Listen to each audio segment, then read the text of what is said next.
Today I'm showing you an all-in-one selfie stick which doubles as a smartphone tripod, a gimbal, it has a light and also AI tracking.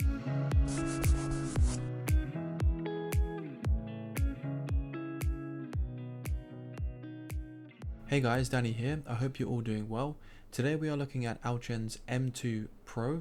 This was sent to me for free for review, so please bear that in mind.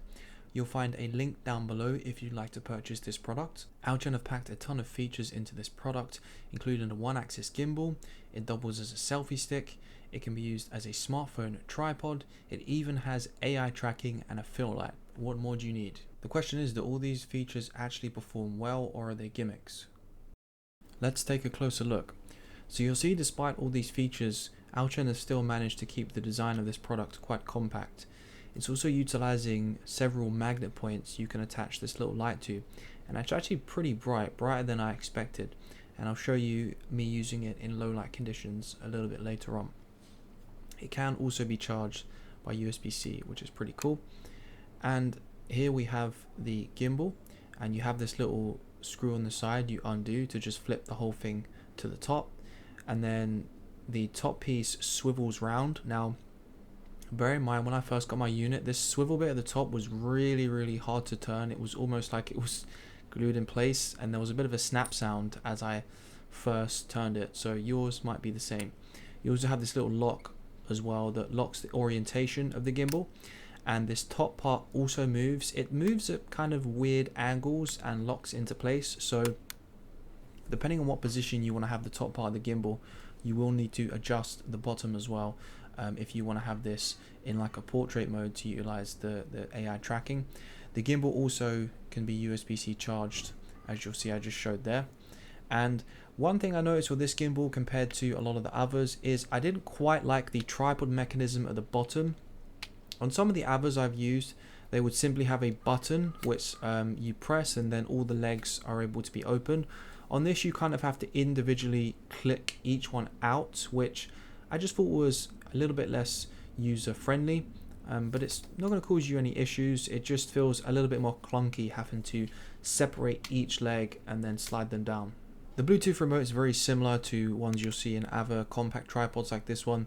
Was quite disappointed to see that it is using a button battery and not a rechargeable battery that you can simply just plug in via a USB cable, like another tripod that I own. But it is a pretty slim, nice design. It does feel a little bit cheap in the hand, but most of these Bluetooth remotes do. They're pretty thin plastic, and they have to be to keep them light and compact. This doubles as a Bluetooth remote for your phone, and the buttons at the top also control the gimbal. So pretty nice little compact remote here. Like me, you're probably wondering how well the gimbal is going to perform on this, as it is attached to what needs to be a really compact, lightweight product. And this is a one-axis gimbal, as I said before. The phone holder at the top is not one of my favorite. It's definitely not bad, but I just don't quite always like the way the little pieces grip it. It pulls the case around sometimes, and I have seen slightly better designs, but it gets the job done, and I definitely don't feel like my phone's gonna fall out. Once you've unlocked it, you can see you just simply hold the power button on the side, and once it's turned on, it will go into either portrait or landscape orientation, and then you can just press the button again and it will switch into the opposite orientation. You can see it's doing a pretty good job of keeping my phone straight. I don't know if I was maybe doing something slightly wrong, but my phone never seemed completely straight when I had it in the gimbal. I may have had it balanced wrong. That was probably the issue, I'm guessing, but it always just seemed like no matter where I put it, it was slightly off to one side, only by like a small amount. So let me show you how these buttons work. The one on the left changes the orientation, but like I forgot here, you got to make sure the remote's powered on. So this will change your orientation from landscape to portrait and vice versa. And then this other one does like this 360 spin, which I don't think I would ever use, but you know, it would be a cool effect if you wanted to do this in a video, and it would be nice and stable. So the footage should be pretty usable. I also want to mention the instruction manual for this product was all in Chinese, so it's possible I've even missed a feature from the buttons or from the rest of my demonstration, so just bear that in mind. Being a one-axis gimbal, I'm not sure most people would buy this product primarily for the gimbal, or at least I wouldn't. but it does seem to perform quite well if you're just walking around and using it to kind of shoot POV. And the Galaxy S24 Ultra that I'm using does have pretty good stabilization already, and I think the gimbal is just adding to that. To use the AI tracking mode, or at least this is how I got it to work, you need to change the orientation of the gimbal so it's kind of level, how I have it here. And you have to, or at least I put my phone in this position where you can put them kind of between the claws at the top, and it was quite difficult and tight to push them into place. I wish both of them had a pivot on them, only one side does, so it makes it quite difficult to actually get your phone in there. You kind of have to shove it in, for a lack of a better word. Now, no app is required to do this. You simply just stand in front of the camera and you make sure the gimbal is powered on. You press the button and the button will go green, and that means the tracking mode is enabled, and it just seems to track you. I'm not sure what part of your body it's tracking, but it does indeed work, as you'll see. Again, just to reiterate, remember this isn't from the app, this is just recording from my phone, so this isn't what the AI camera is seeing from the gimbal, this is just my phone recording.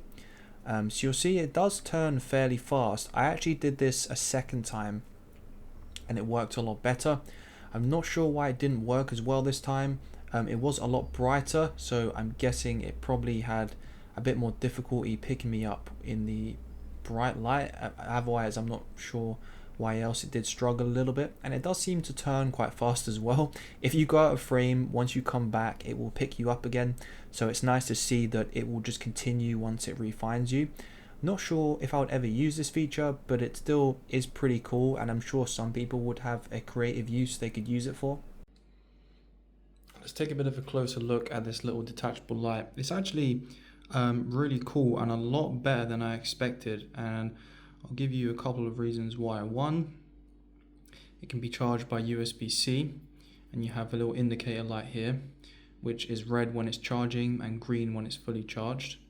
But you also have a bunch of modes you can use. So on the side have the power button which you hold to turn on. Then you have some different light temperatures. So you have a warmer setting.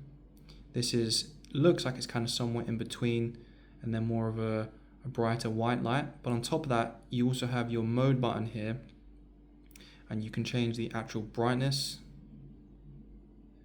And the camera is not really going to pick this up very well, but this gets really bright, especially if you're in a dark room.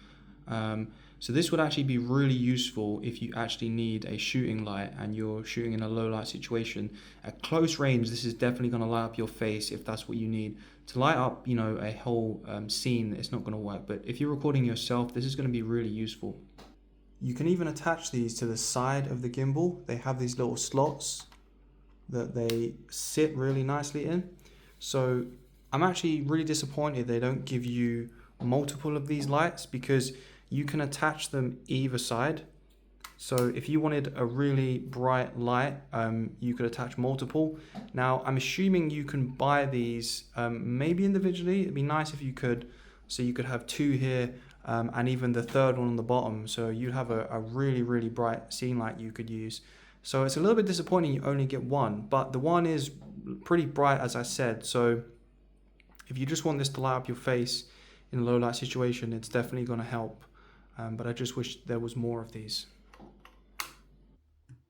So let's see how this fill light, how much difference it makes in a low light setting inside. So it's definitely not dark in this room, but it's a lower light situation where a light like this would hopefully help, because I'm using my front facing camera on my phone, which isn't as good as the rear.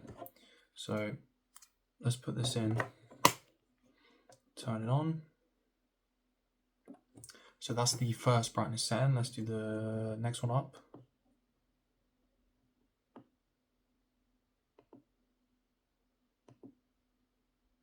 And that's full brightness. So on the camera, that's making a pretty noticeable difference. I think if you was in the dark, it would be pretty substantial. Let's try changing the color mode. So that's kind of the warmer light. And then that is, wow, that one's pretty blinding. So that's the one in the middle, and then the white light, Warm light. I'd probably say that one's bright white. I think that one's making even more of a difference. So yeah, this thing is definitely useful, and as you can see by the camera, very bright too. Of course, you have the selfie stick option with this camera as well. Again, not a feature I would really use myself. I find selfie sticks a little bit cringy, but you know, if there's something you use, there definitely are uses and situations where you may get a better shot, or a particular circumstance where you want to get a shot like this. So you know, it does work for that. It's a little bit heavy.